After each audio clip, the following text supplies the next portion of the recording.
I don't think there could be a real civil war, but I think that there could be a lot of disquiet. Like what I worry is there's some little sparking off moment where federal troops go and they start tearing down wire, and state troops say, not a step further. And like what do they shoot at each other at some point? Would they? I don't know. No, I don't. I think there's two separate things here. There's going down to the border because America's had enough of this incompetent president and our porous borders, so they're taking the law into their own hands, which is good. But as far as like America and a civil war, it's already happened. We had a national divorce, and we're not talking to each other's families are split, and there's two Americas. There's right and left, and we'll never reconcile. Like and I like the analogy of divorce because sometimes I like to joke with divorced couples, and I'll be like, "Oh, I heard that you dropped off your kids with Sandra and you stayed and had a beer." And he goes, "Yeah, I had to because my son had to clean out his shit from the car." And I go, "So are there some sparks? Are we rekindling?" And every time I do that joke, the other person always goes, like there's no fucking way they are ever going back with her. And I feel that way about this divorce. There's the people that would enjoy this podcast, and then there's the people that would say it's evil. And there seems to be no in between anymore. So I think we realized in the first Civil War that there's too many bodies when we fight each other. And now it's just like, all right, let's agree to disagree and quietly separate. And it's going to be geographic. So like I live in a very liberal community and no one wants me there. And no other MAGA people are ever going to move into my neighborhood. And I'm moving out as soon as the kids go to college. And soon the area will be a shitty fucking liberal hellhole with crappy schools because they base it on affirmative action. And I'll move to the South, or like South Carolina, where everyone is normal and good. Moving to South Carolina for the good schools. Well, I won't care. You want to go to North Carolina for that, but Colorado's the place, right? With the interesting demographics. I guess I'll phrase it that way. If I was going to go somewhere, it'd be Colorado. I've got too much family down here in the South, but man, I hate the fucking obnoxiously humid summers. I've had enough of those. Yeah, I can't go that far south. I need to be like, if I'm going to go to South Carolina, I'll get up in the mountains, but heat is AIDS to me. I fucking cannot handle it. I'm racist towards heat. I mean, Southern California has the good weather, but it takes a lot of money to have a good life in Southern. Like if you want to live in San Diego, which might have America's best weather. Yeah. Like $3 million does not give you a good life there.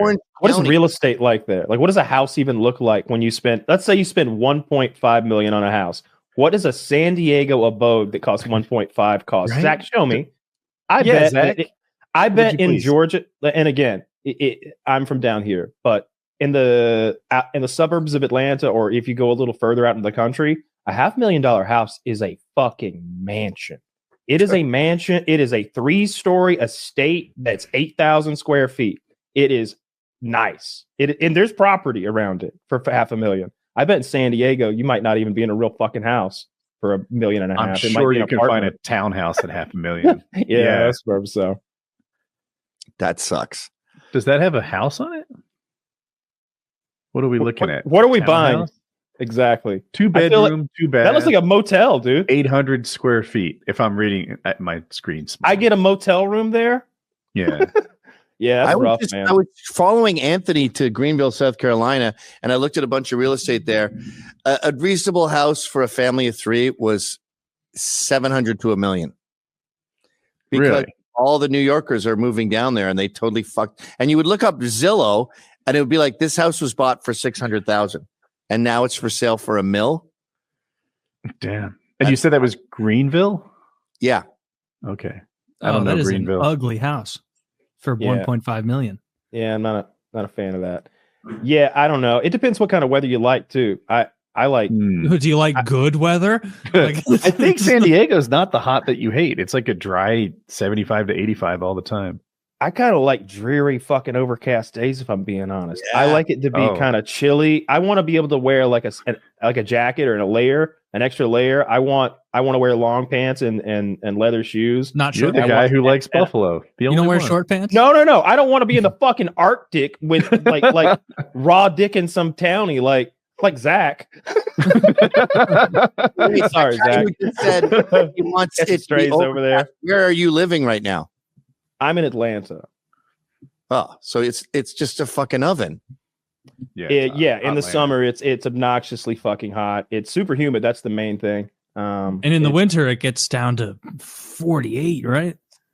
It gets at night it gets fucking freezing fucking cold. It's just not your real deal cold like you get in the Midwest. But everybody above you would laugh at your cold, and the people above them laugh at their fucking cold. Cold is cold. People freeze to death here. Maybe not as much as they do in your fentanyl-filled wasteland. 3 fucking Chiefs fans died in a backyard high on fentanyl and some other drug cocktail. They froze to death in a backyard. You know what? I looked up Atlanta weather. It's going down to 45 tonight.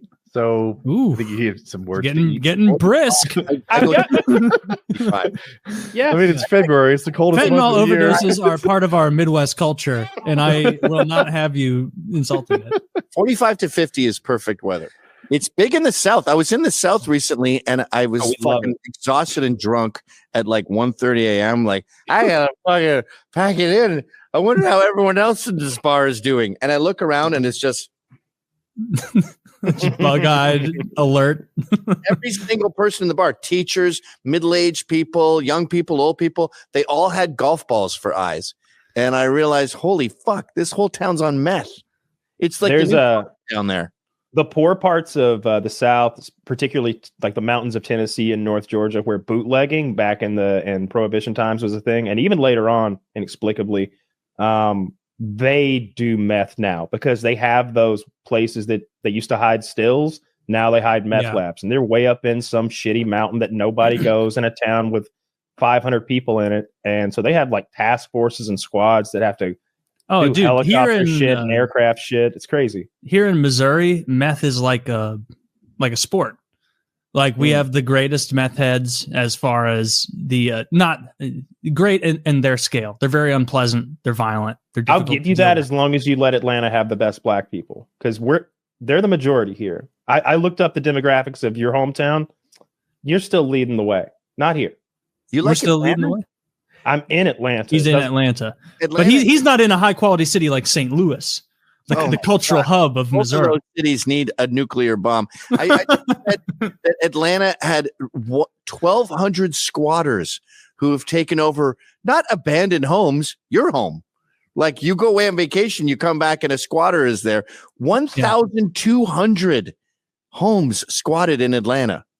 Yeah, I watch police videos, and far too often they're in Atlanta. Like, Atlanta, Georgia, blah, blah, blah, blah, blah, every single time. There's so much crime here. It's, I enjoy it. I think it's the spice of life when you drive around and see wild shit happening.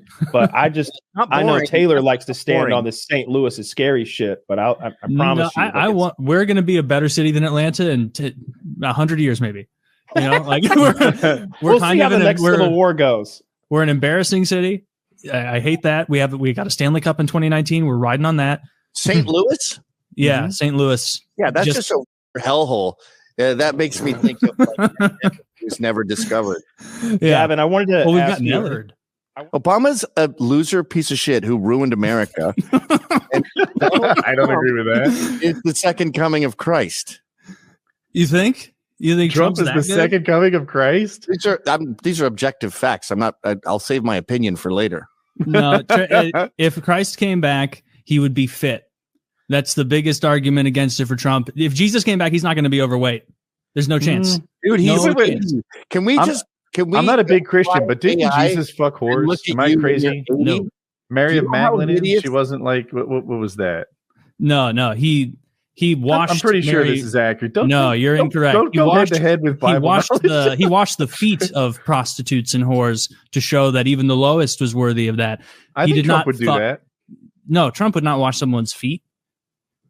Yeah, he's 80. He can't bend over. None of these people can. I picture her putting her feet up. Yeah, you think, Gavin, you don't think that if Christ came back, he'd be fit, like striated, defined delts, like are we calling Trump unfit? An 80-year-old man with a pot belly? Dude, you know what outfit you're going to be when you're 80? I won't make it. I'll be dead before that. Because you'll be a skeleton. Mm-hmm. I won't be. Thinner than Trump. Technically, but not in a good way. If Jesus came back right now and he saw Trump, he'd go, oh shit, I'm already back? And then he'd be waving a Trump flag. Jesus would take his blonde hair out of his eyes. And can I sidetrack the whole show and pull up the clip I was talking about earlier just so you can see it? We don't have to watch the whole thing, but you got to see this punchline. All right. This is a terrible thing to do in a podcast. You hijack it. No, you're good. Flips on the. Shout out Ryan. What's up? All right. I had it before, and then I threw it away. What happened? You threw it away? I threw it in the garbage. No. Don't throw things away. Now I've ruined the whole podcast. All right, I got it. So sorry. All right, we're gonna have to start over. Blue Chew. Yeah, we've got two related products. Let me tell everyone about my sex life. 3 times. Okay. They ask him a question, Bill from NBC. They ask him a question. The border is very strong. It's very normal. And things are going very well on the border. Oh, thank you very much for the news conference. Thank you. And then he walks into a wall. He's just having a fun time up there riffing. And I like that you can hear the like Seinfeld laugh track in the back from the people who are like obsessed with him. And because at this point, like you got to be pretty obsessed with Trump to go watch him talk somewhere. I feel. Come on, you're not going? It's not the funniest thing you've ever seen. No, he has funnier clips. I think Trump is a funny guy. Every time I see somebody do Trump's material, they do it better than Trump. Like when Shane Gillis talks about what Trump said with the dogs and everything, the beautiful dogs, it's his impression of Trump's speech is way better than Trump's speech. When David Chappelle goes on SNL and says, Trump got up there and said, I don't pay taxes because I'm smart. That was powerful. When Trump said, you won't remove my tax loopholes because people like me are your donors. That was powerful. But then I watched Trump say it, and it wasn't nearly as effective as when Chappelle said it, nor was it as effective when Shane Gillis said it. Because you worship black people, and every time they say something, you start ejaculating. Only black men. And gays. Yeah. And black women. And fats. He likes fats. Only thin black people. America worships black people to the point of royalty. Like Jay-Z gets up the Grammys. Him and his wife are worth $3 billion. They have the most expensive house in the history of Los Angeles. And he's giving the Dr. Dre Award of Lifetime Achievements or whatever. And he's like, hey, how come my wife never got an award for best album? And then he just leaves. And you're like, yeah, I saw him pouring booze in his Grammy and drinking it out of it. Like, I guess, trying to be disrespectful, but it's just, dude, we were talking about gay. Following the Grammys is gay, dude. Like that's I have no idea what's going on. Follows the Grammys and he clinks shovels. He's not looking good here. He's a shovel clinker, dude. I have